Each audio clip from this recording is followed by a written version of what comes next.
Ini adalah pertempuran akhir dari pihak Jepang yang telah melancarkan invasinya di Korea, yakni kerajaan Chosun, di mana sebelumnya Jepang telah dipukul balik armada Chosun meski pasukan darat mereka berhasil menguasai daratan, bahkan istana Chosun di mana Raja Sunjo melarikan diri ke Ming. Dalam usaha pulang ke negaranya, kekuatan sisa Komandan Konishi bergabung dengan armada laut raksasa Jepang, Laksamana Shimazu, yang berangkat dari markasnya yang dihadang oleh Angkatan Laut Kekaisaran Ming dan armada laut Chosun yang dipimpin Laksamana tak terkalahkan, Yi Sun-shin. Apakah Jepang bisa membuka blokade aliansi Ming Chosun tersebut? Jangan lupa dukung channel ini terus sampai nafas penghabisan, sebagaimana para pelaut Chosun ini mempertahankan tanah airnya.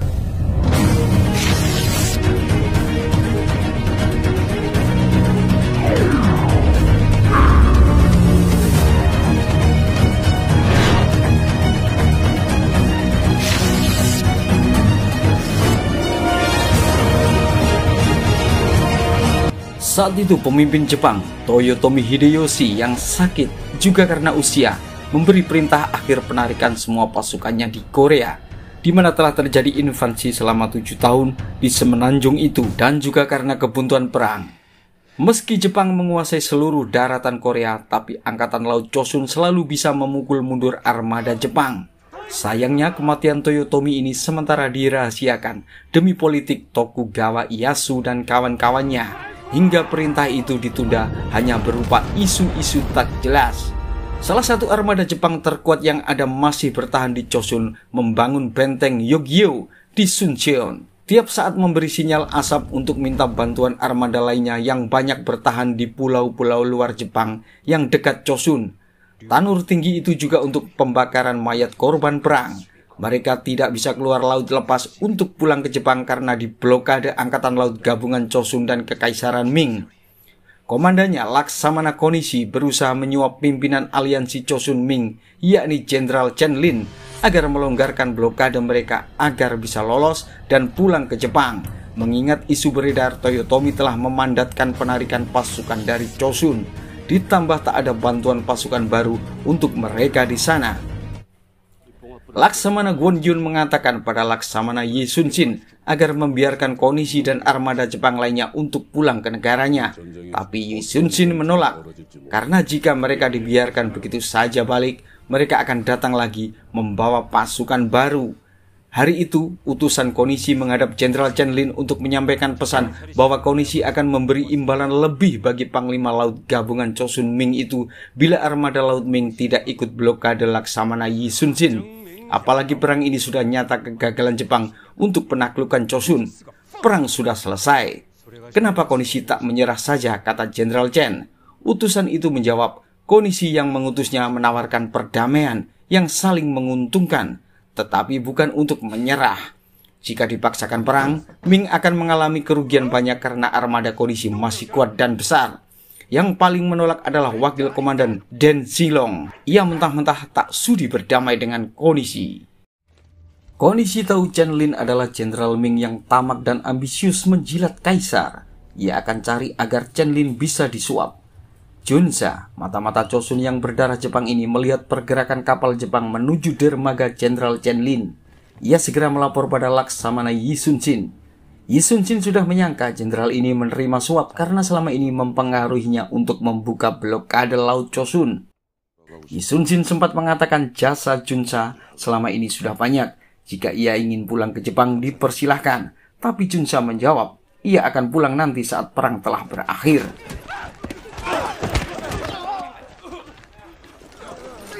Chen Lin menangkap 3 orang yang disinyalir menghabisi putra Laksamana Yi Sun-shin. Liciknya, ia menangkap dulu para tersangka, sedang kematian itu belum disebar. Ia punya rencana khusus pada Yi Sun-shin.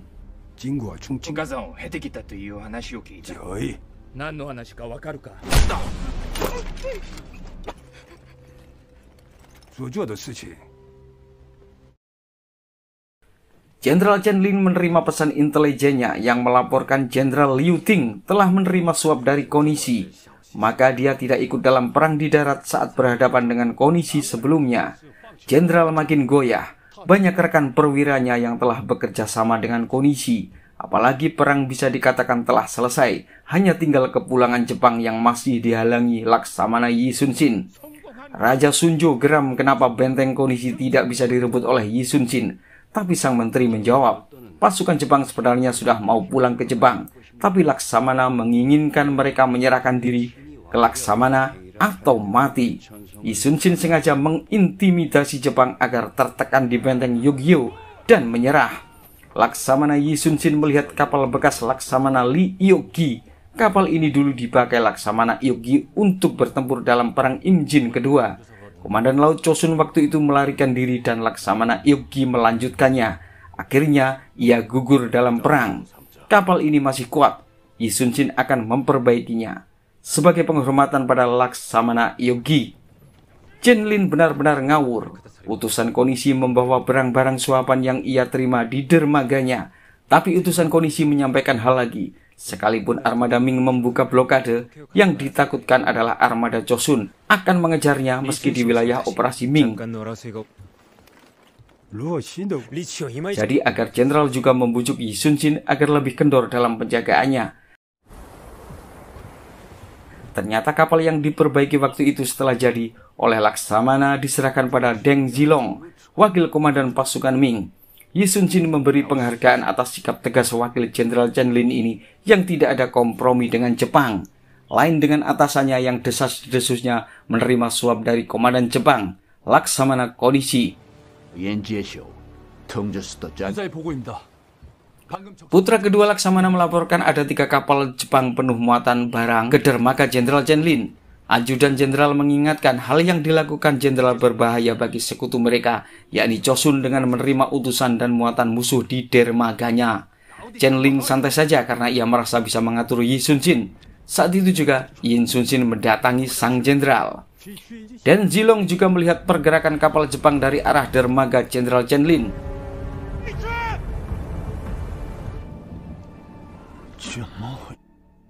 Chen Lin terus mengatakan Laksamana telah banyak mengalami kemenangan dan prestasi. Sebaiknya ia membiarkan armada Konishi pulang dengan aman. Tapi Yi Sun-shin menolak keras. Ini perang belum berakhir. Pasukan musuh harus menyerah atau dikalahkan total. Jika ingin disebut perang berakhir, armada Konishi masih utuh dan kuat. Bentengnya berdiri megah di tanah Chosun.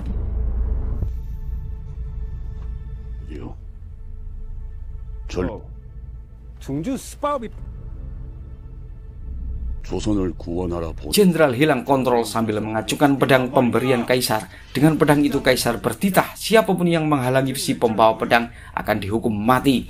Yi Sun-shin tidak takut sama sekali. Ia malah maju ke depan menantang ancaman jenderal Chen Lin. Sebelum pergi, Laksamana mengancam akan membubarkan aliansi Laut Chosun Ming jika Chen Lin membuka blokade. Konishi tak berhenti usaha. Ia mengirim Tokushima untuk menghadap Laksamana utama, Shimazu, yang berpangkalan di pulau luar Chosun. Mula-mula Shimazu menolak. Utusan ini terus berusaha meyakinkan bahwa pimpinan besar mereka Toyotomi Hideyoshi telah wafat dan menarik pasukannya di Chosun. Ia harus pulang, tapi sebelum pulang ia akan menghancurkan armada Chosun lebih dahulu. Maka ia butuh bantuan pasukan besar Shimazu. Jika bergabung, maka 2 pasukan Jepang ini akan mengalahkan aliansi Chosun Ming.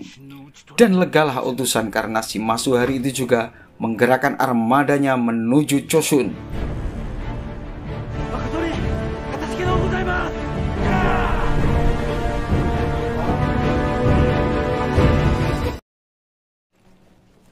Saat pertemuan, barulah tahu kabar dari mata-mata Chosun bila anak Laksamana telah dibunuh Jepang.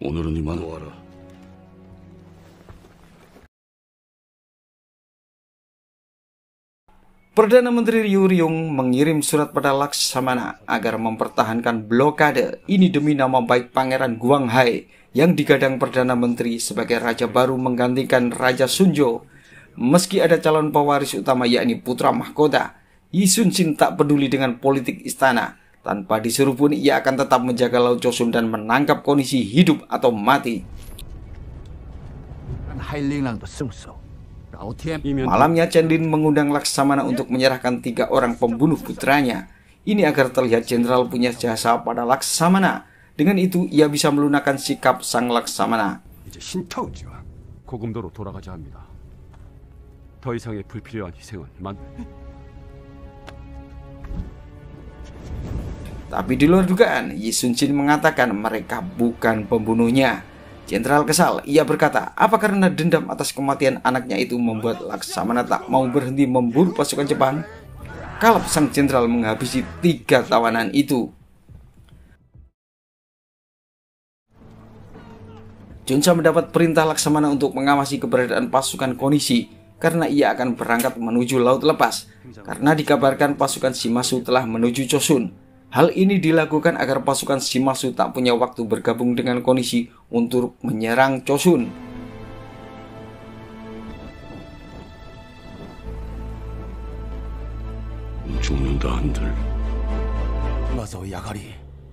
Sementara di markas, Konishi tegang menunggu kabar pasukan Shimazu datang untuk membantunya. Wakilnya menyarankan agar pasukan Konishi mendobrak sendiri tanpa bantuan Shimazu.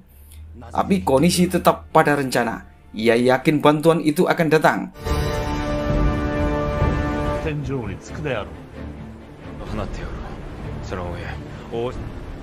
Armada besar Shimazu bergerak.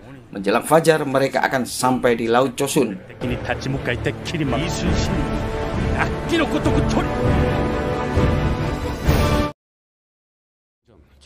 Laksamana mengatur strategi, yakni armada Chosun yang akan menghadang Shimazu, sementara pasukan Ming cukup menjaga jarak aman di luar pertempuran.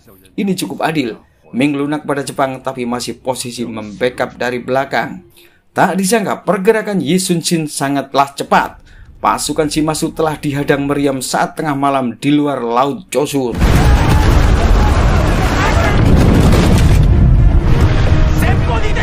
Ini saat yang ditunggu Shimazu yang akan berhadapan dengan Laksamana Yi Sun-shin.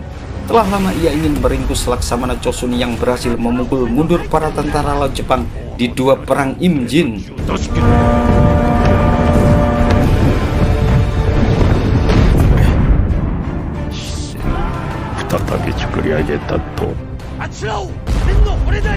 Terlihat armada Ming juga ada di sana meski hanya terapung jauh dari pertempuran. Laksamana perintahkan kapal Panoksion di barisan ketiga untuk maju menerobos. Laksamana Li Ryung yang memimpin Panoksion menyerang dengan meriam ke kapal yang menghadang yang dikomandai Toyoshima.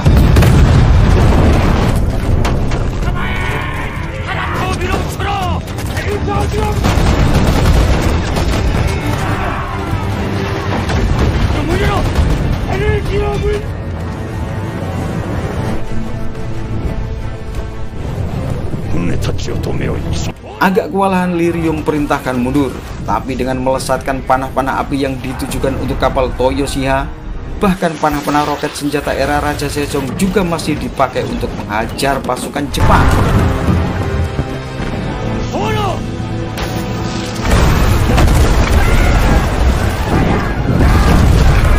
Pasukan Kapten Toyoshima remuk redam dihajar panah api dan meriam Laksamana Li Ryung.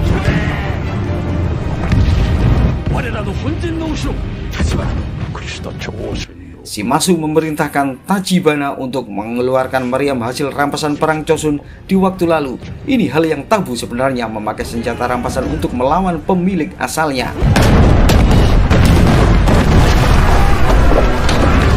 Hasilnya, Kapten Toyoshima tewas terkena hajaran meriam dari rekan mereka sendiri karena kapalnya berada di tengah kepungan pasukan Li Ryung.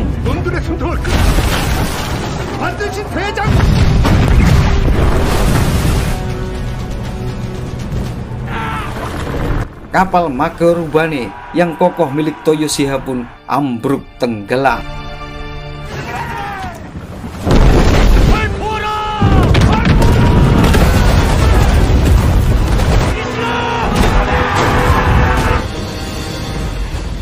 Pasukan Tachibana yang banyak berhasil mendekat dan mengepung kapal utama Chosun yang dinaiki Yi Sun-shin. Laksamana senior ini tak mudah gentar. Ia malah perintahkan semua kapal pelindungnya menyebar maju menghadang kapal Tachibana.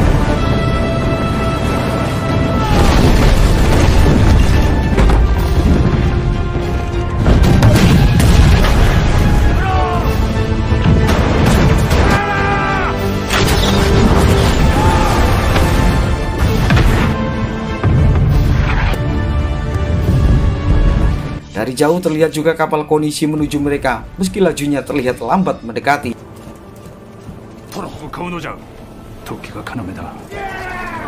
Kabar kedatangan Konishi menaikkan semangat pasukan Shimazu. Tak disangka kapal wakil komandan Ming, Deng Zilong, datang membantu dengan kapal pemberian Laksamana Yi Sun-shin itu. Ia ikut bertempur jarak dekat membantu Yi Sun-shin.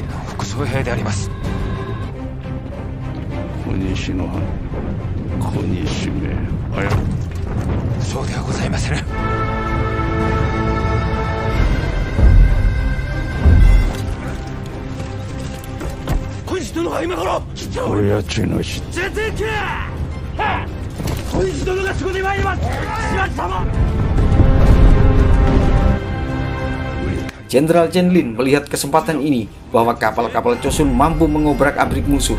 Ia akan dapat nama besar bila memenangkan perang ini. Ia memang menunggu saat yang tepat untuk dapat momen kepahlawanan. Shimazu memerintahkan untuk bergerak seakan mundur ke laut lepas untuk mendekati pasukan Konishi yang masih jauh di sana agar nanti bisa mengeroyok Yi Sun-shin.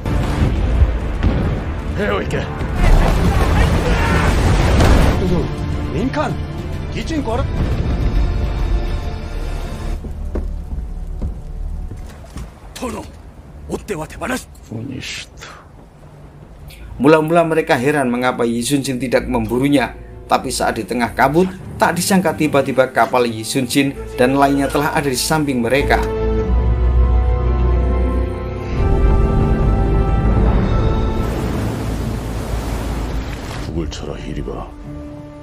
Ketika genderang akan ditabuh, datang Jenderal Chen Lin ke kapal Laksamana. Kembali ia membujuk Yi Sun-shin untuk membiarkan musuh mundur ke laut lepas. Toh memang Jepang sudah berniat pulang ke negaranya untuk tidak melanjutkan perang. Tapi Yi Sun-shin berkeras akan tetap perang sebelum semua musuh tertawan atau mati.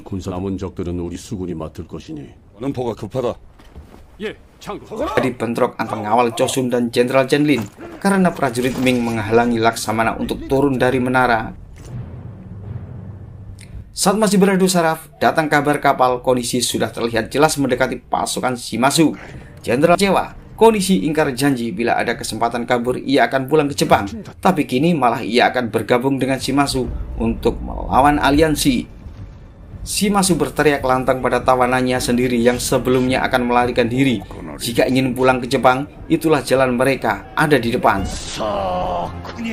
Jebol kapal-kapal itu dan pulang ke negara kalian.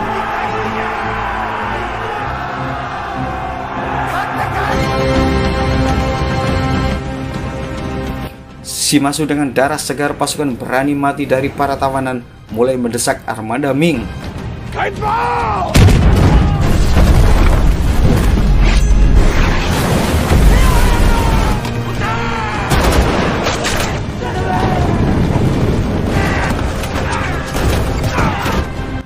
Chen Lin langsung gentar dan mundur beberapa jarak, tapi tidak dengan kapal Den Zilong, wakil komandan lautnya.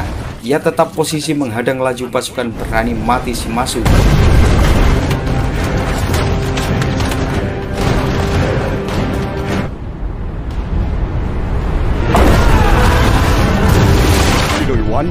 Yi Sun-shin nekat membelah kerumunan musuh untuk bisa masuk ke tengah menyelamatkan Den Zilong serta Jenderal Lin. Tapi musuh terus menghalau Laksamana. Kapal Den Zilong dan Chen Lin menjadi sasaran utama dari armada Shimazu.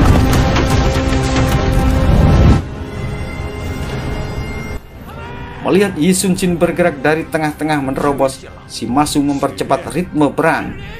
Ternyata ini jebakan Shimazu supaya armada Ming berada di tengah-tengah. Ia akan menghabisi pimpinan utama armada Ming ini secepatnya.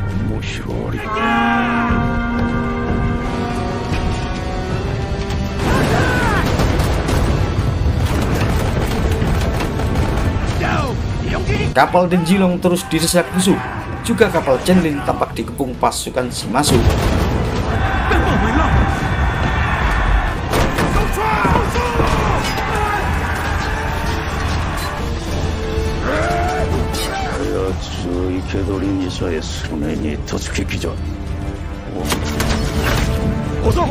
Putra Yi Sun-shin melaporkan keadaan bahaya di kapal Jenderal Chen Lin. Yi Sun-shin akan memutar kapalnya tapi terlalu besar untuk menyelinap antar kapal musuh.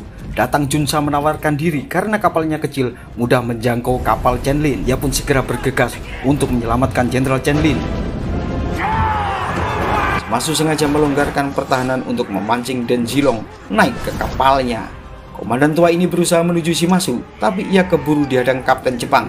Dan ia tertusuk senjata lawannya yang dari tadi telah mengincar.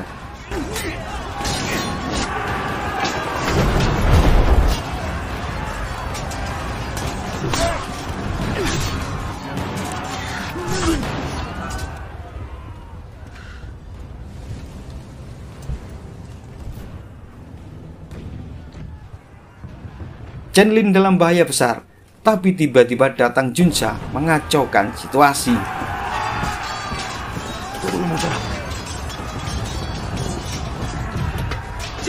Chen Lin berhasil dibawa kabur. Junsa dengan pasukan kecilnya terus menghadang pasukan Shimazu yang memburu Chen Lin. Sesampai di kabin Yi Sun-shin, Chen Lin meminta maaf atas sikapnya yang lunak pada musuh selama ini. Ternyata kondisi menyuap bukan untuk sekedar bisa pulang ke Jepang, tapi untuk bergabung dengan Shimazu untuk hancurkan Chosun.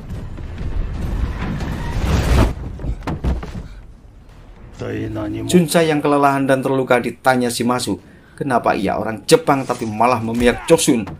Junsa menjawab, ia memihak pada pihak yang benar. Maka berakhirlah hidup Junsa saat itu juga.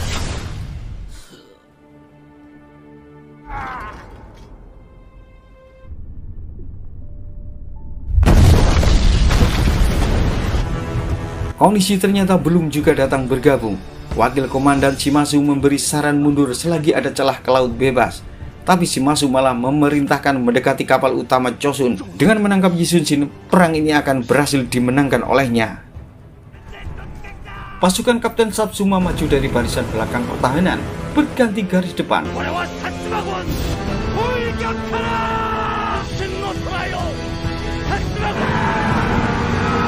Tanpa kondisi pun, armada Shimazu mampu mendesak kapal-kapal Ming yang banyak karena kemampuan armada Jepang jauh lebih pengalaman dengan tentara Ming yang hanya ahli di darat. Lain lagi dengan pasukan Yi Sun-shin yang ahli di darat maupun di laut.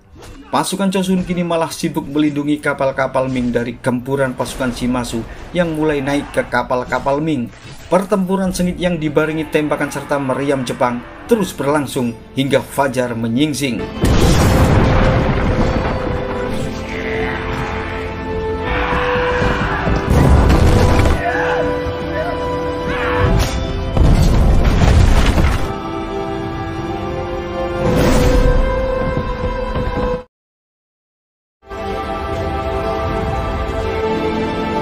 Yi Sun-shin melihat semua anak buahnya bertempur tanpa lelah, termasuk para kapten dan komandan-komandannya.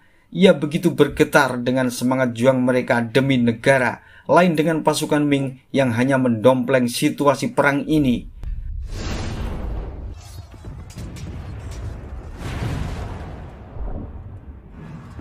Laksamana mengambil pemukul genderang dan ia tabukan bertalu-talu terdengar ke penjuru pertempuran.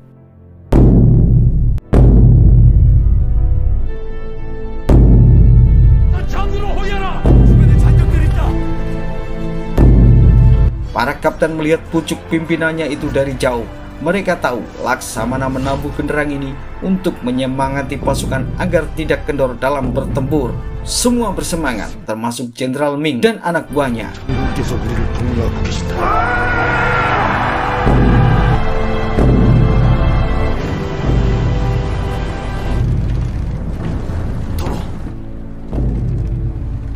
Kondisi dari jauh melihat perang itu, ia akan masuk bila situasinya nanti Chosun hampir kalah. Di luar pengamatan semua, seorang prajurit yang baru bangun pingsan meraih senapan untuk mengincar Laksamana. Cepat sekali Kapten Song meraih busur dan membidik penembak itu. Ledakan senapan bersamaan dengan panah melesat. Laksamana terjatuh, ia tertembak. Untunglah tidak kena bagian vitalnya.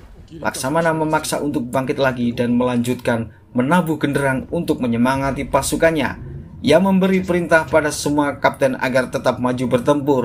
Ini momen genting, jika sekali kendor maka Chosun akan kalah selamanya. Maka pertempuran dilanjutkan.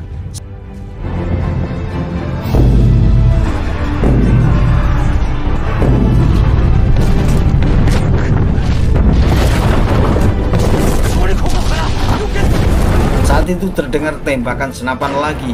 Sasarannya Laksamana Yi Sun-shin. Laksamana tampak jatuh. Semua melihat ke arahnya. Genderang berhenti membuat semua mengendorkan ritme perang, termasuk Jenderal Chen Lin. Tapi tak lama kemudian terlihat sosok Laksamana berdiri lagi dan menabuh genderangnya. Pasukan Chosun makin membara bersama pasukan Ming. Pasukan Chosun berhasil mendekat kapal Shimazu. Kapal itu dihantam beberapa meriam yang berakibat Shimazu dan para cecunguknya terluka berdarah-darah. Shimazu frustasi melihat kenyataan pasukannya yang belum pernah kalah, bahkan tadi sempat akan menangkap Jenderal Chen Ming, kini luluh lantak oleh pasukan Chosun yang lebih kecil dari pasukan Ming. Ia masuk ke kabin komando. Dia di sana mengakhiri hidupnya sendiri karena merasa gagal. Dengan tewasnya Shimazu, kekalahan Jepang pun telah terjadi.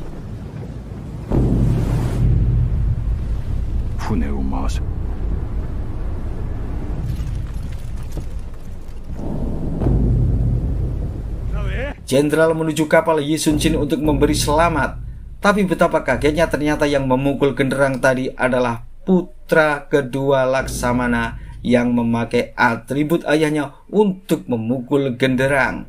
Laksamana telah tertembak tentara Jepang yang tak dikenal. Ia dikelilingi para bawahan setianya kini. Laksamana Yi Sun-shin gugur saat itu, tetapi ia telah membawa kemenangan besar bagi Chosun dan Ming selamanya dari penjajahan Jepang. Itulah hari gugurnya Laksamana Chosun yang tak terkalahkan dengan meninggalkan nama harum bangsa Korea. Sampai ketemu di kisah hebat lainnya.